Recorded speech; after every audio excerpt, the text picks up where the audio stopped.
Guardian. Transparency is not a strong suit of mine. Undoubtedly, this comes as no surprise. However, our misadventures, let's call them, with the Parasite have left me with a recurring ambivalence in regard to said transparency. As a result, I feel as though you are deserving of a more appropriate level of access to my thoughts surrounding recent events. Mara Sov, Awoken Queen, sister to Awoken Sov. Liar. Do we really know who Mara Sov is? Can we safely assume that she is our ally? Or is her peace with the Guardians a strenuous one, even now? Even after the aid she has afforded the Guardian amid the Witch Queen's schemes? Can we trust Mara Sov? Hello Guardians, and welcome to Planet Destiny.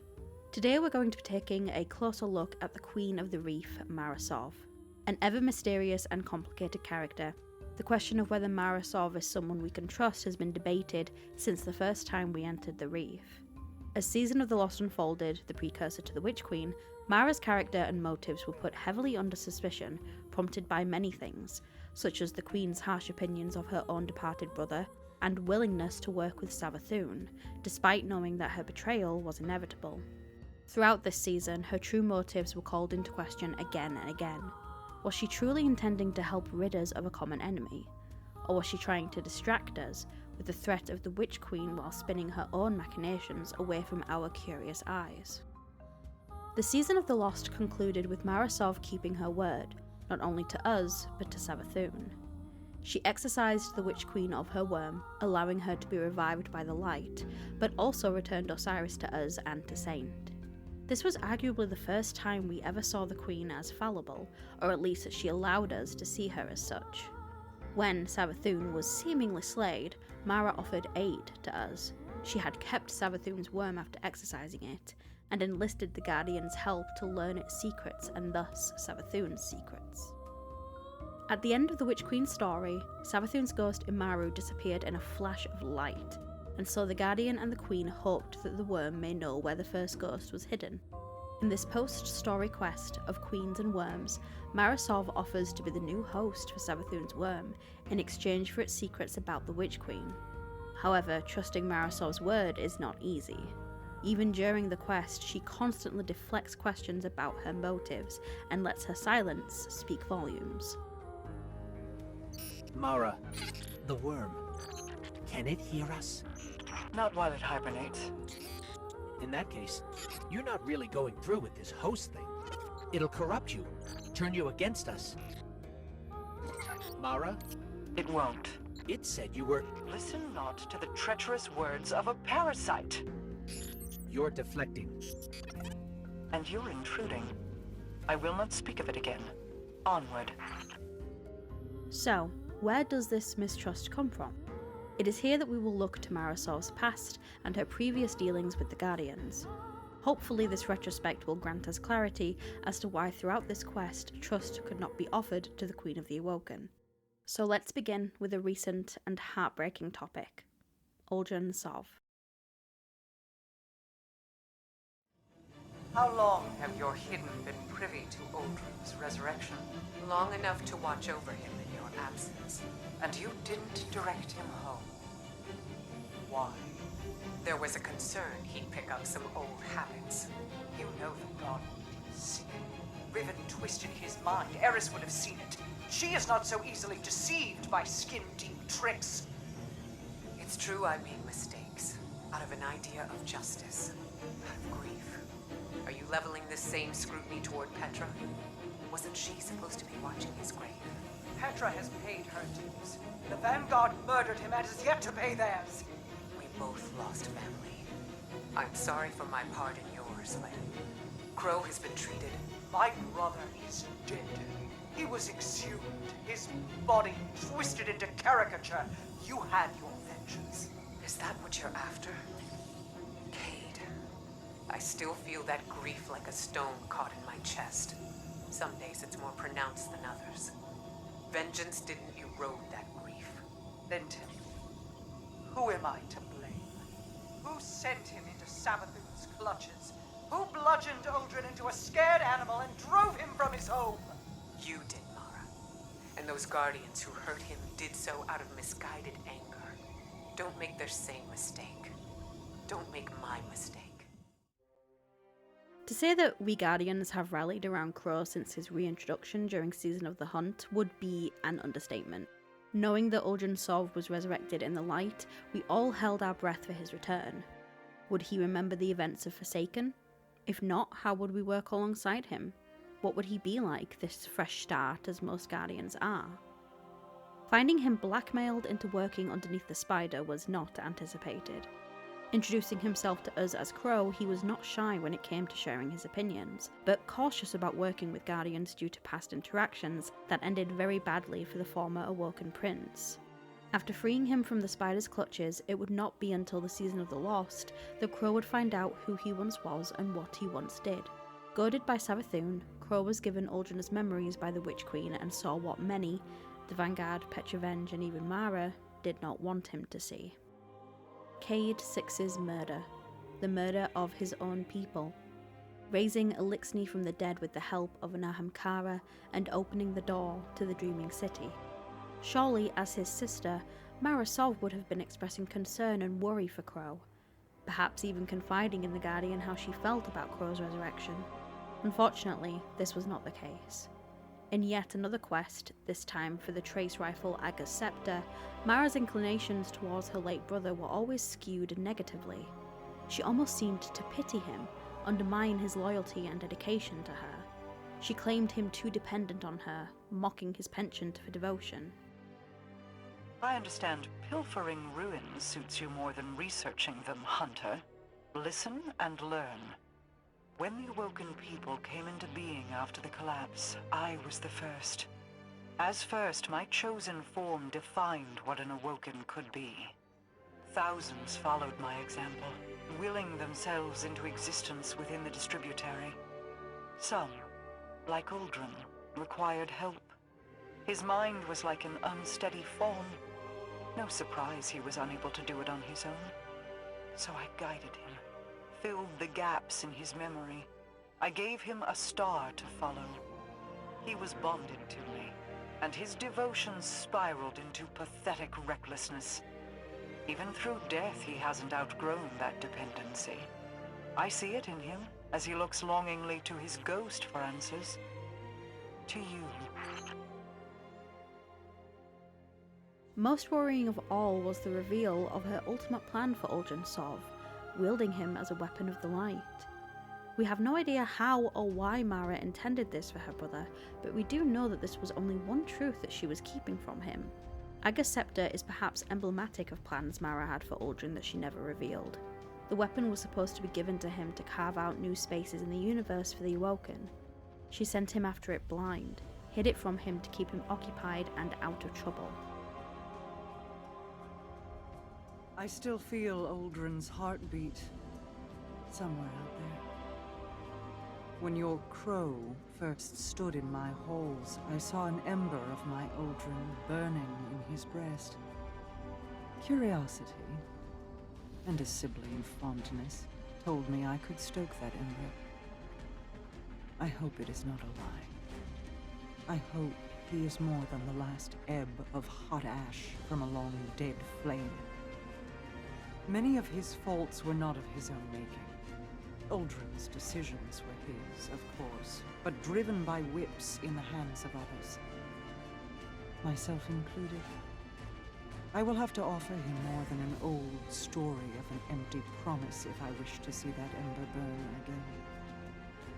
This is the path I led Uldren down. If certain actors had kept to their roles, I would have wielded Uldren Sov, Light-Bearer. But even Mara Sov cannot control everyone. I celebrate his resurrection in the light, but I detest seeing my brother rewritten, his greater self sloughed away and swept into the cellar. There is still good to draw from who he was. Don't squander it. He needs a star to guide him. Uldren or Crow, they are the same in that regard. Ager's scepter is yours then. Both its burden and the freedom it can provide. Be careful with it. He is prone to devotion. So even without further investigation, it's understandable as to why so many Guardians were, or still are, wary of Mara Sov's true intentions. There is one question here that remains. Why? Why did Mara keep so much from her brother? To answer this, we must look to a law book called The Awoken of the REEF. As Mara described, the Awoken were born in a place called the Distributary. She then convinced the majority of the Awoken people to leave that place for our solar system, and thus they settled into the REEF. However, many of the Awoken wanted to leave the REEF once they learned of Earth, to lend their aid and advanced resources. Mara would not permit them to, and thus along with Uldren and her then right-hand Shur Idar, tried to quell the oncoming rebellion that would take place. Before the schism that tore apart the Awoken people, Shur Idar asked Mara about Uldren, though Mara did not answer her question straight. Awoken of the REEF, REVANCHE 3. Could be, I suppose. Shur pulls a parchment-thin rag of dead flesh off Uldren's wound. Look, I'm the Queen's bodyguard. I always expected I'd die violently. I'm not the Queen. Maybe that's your problem. She flicks Uldren in the chest, leaving a purple bruise, fading. What is with you two anyway? You never talk about him. You never seem to think about him at all. But he's dashing himself to pieces for you. How do you live as his favourite and only sister for so many centuries, and hardly even smile at him? Secrets, Mara thinks. You've got to have secrets from each other so there's room for him to fill in the gaps with his own happy illusions. Two ships joined together rigidly will tear each other apart if they try to move, but a loose tether leaves room to manoeuvre, and can be more quickly disengaged if necessary. This law book was released during the Forsaken DLC, and so 4 years before Uldren was resurrected in the light as Crow, we gained this insight as to why Mara kept him at arm's length. The worry that he would interfere with her plans, with what she felt was the right thing to do for her people. So with his death, one would hope that upon seeing him again, Mara may rethink her treatment of him, maybe use it as an opportunity to make amends as the Guardians and the Vanguard have done. Unfortunately, during the season of The Lost, in another law book, Ripples, we learned that that was not the case. Ripples 4. Art. Mara stands on the terrace above her. Give him only morsels of who he could be, nothing substantial. He is a canvas on which work has already begun. I mean only to guide that work to a familiar conclusion. Such things cannot be rushed. Petra shifts her stance anxiously. You're sure? Are you questioning me, Petra? Never, my queen. But I do worry that he is vulnerable to Savathun's influence, Petra offers. She clearly has taken an interest in him for some time now, and he clearly reciprocates that interest. Your words hold no falsehood. You and I will mitigate this danger. If Crow and Uldren are to meet, it must be a subtle progression. Mara Sov leans over the terrace railing. I believe my brother's recovery is possible, Petra. Will you help me? Without a moment of hesitation, Petra responds, I will do anything you ask, my queen. But doubts sprout in her mind. If he does become problematic, Petra trails off, searching for the right words. You needn't worry, Mara soothes. If Savathun moves to exploit him, I will put an end to it myself. Even though, in the Ager's Scepter questline, Mara inferred that she would move on from her brother, telling us to take care of him and mocking his proclivity for devotion, seemingly behind our back she is planning, or was planning, to bring Uldren out of Crow. No wonder then that it would be hard to trust her words, when what she says to her most loyal subjects, the plans she enacts in the shadows, could be different to the honeyed words that she affords us.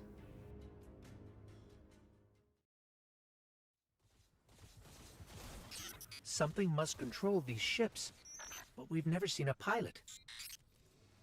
In her journeys beyond the heliopause, Queen Mara Sov encountered the entity that commands the pyramids. She said its mind spoke louder than any other she has ever heard. A cacophony of thought. Perhaps those voices steer these ships. One of those voices spoke to you in the Black Garden as well. And now, after the Guardian has slain Savathûn and is trying to track down her ghost Imaru, Mara comes to the Guardian claiming to have knowledge. But after such dishonesty in Season of the Lost, and her failure to kill Savathûn, which ultimately led to the Witch Queen being resurrected in the light, how could we trust her? Ultimately, to answer this question, we need to understand why Mara is so willing to help us uncover Savathûn's secrets, which is notoriously hard to do. Surprisingly, the Awoken Queen is more forthright than usual during this questline. She tells us upon Mars that Savathûn was present for our collapse, that she was there on behalf of the witness themselves. She posits that knowledge of what Savathûn was doing during the collapse will help humanity prevent it from happening again, and that knowledge can be gained from her worm, the parasite that gave Savathûn her power and life until she was reborn in the light. Like everything related to the Hive, a bargain was struck. In return for this knowledge, Mara was willing to become the worm's new host. Or was she? Upon the completion of this quest, Mara instead placed the worm within a gun, and, of course, gave it to us to wield. It is within the lore for this weapon that we can glean why Mara was more forthright with us during this quest, especially when paired with Eris Morn's insight during the expedition to the European Pyramid. Mara had encountered the witness between the end of Forsaken and the Season of the Lost. At some point in the 3 years since she left the Dreaming City in the hands of REVANCHE, she had come across the entity that would become our most perilous foe. Parasite Lorcard, the Witch Queen. In my previously mentioned vision was the witness's one truth, an eternity of darkness in which I serve as a disciple. It brought me an overwhelming feeling I previously related to you as fear, but in actuality, it was fear born of what I felt most within this vision. Gratitude. Gratitude, as if my place alongside the witness was meant to be a reward for all I have ever done and ever will do. And if the witness is to be believed, all I ever will do is unbecoming, to say the least. It is moments like these wherein I wonder if I myself should be put to rest, to avoid perpetuating these dark truths. But I've never before wavered from righteousness, and I don't intend to begin now. In this letter to the Guardian, to us, Mara admits that she felt righteous in the vision the witness gave her, one wherein she stood by his side. That in of itself caused her to fear, to doubt. To go through such extremes to help us after seeing such a thing can surely mean that she intends to go against such a prophecy. Mara has always faced the future with knowledge of it and the will to rally against it. And it's worth noting that she has altered the future before, during the REEF Wars, for someone she loved. Awoken of the REEF, REVANCHE 5. Mara, Uldren and Shur Ido rallied as many as they could. Shur fought in a powered combat shell, but Mara needed to be seen vulnerable, silver-haired and narrowed-eyed, hurling herself at the enemy. Armoured Shur Ido met the fallen Baron in zero-gravity combat above his spider tank and shot him dead, one adamant shaft through plate and throat. Ether hissed into the vacuum. Shur threw herself upon the spider tank that clung to the Sacred Fire's hull. Laughing in joy, she cut into the tank's barrel and threw a charge inside, knowing its next ventral shot would be meant for the Sacred Fire's main habitat drum, and that she would die in the catastrophic misfire. The tank fired. The charge detonated. Shur Ido was thrown clear, utterly unharmed. "That was where I should have died," she said in wonder, and in her mind was the smiling face of her queen. When Shur Ido predicted her death earlier in this same lore book, Mara's response was clear and absolute. "You won't die. I won't allow it." It is undoubtable that Mara Sov's resolve in the face of certainty has changed the course of disaster. Even if the plans that she concocts aren't immediately clear, they resolve, undoubtedly, according to her wants. So perhaps the question is not should we trust Mara Sov, and instead, can we afford not to? She may keep her hand close to her chest, but ultimately that hand is powerful. She needed to deceive Savathûn's worm in order to gain its information, and technically she kept her bargain and provided it with a host. That information is vital. It could be the difference in our second collapse. Are those actions familiar? Do they sound like something another queen we know would do?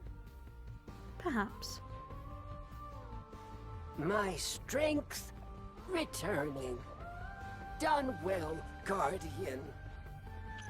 You know who we are? Watch many of you. Where Host went, I went. Long for those days. I know more, Parasite. We seek information regarding humanity's collapse. Provide it, and you'll have a host again soon. Ah, Deception Queen. Hello again. You, well? But at the end of the day, perhaps it's better the devil you know over the devil you don't. Thank you so much for watching, Guardians. What do you think? Can Mara be trusted? Will her help have a costly price? Let us know what you think of Mara Sov down in the comments below. My name is Jade, otherwise known as Scarlet Rebel around the interwebs. I hope you enjoyed this video, and I hope you all have a safe and wonderful day. Bye bye.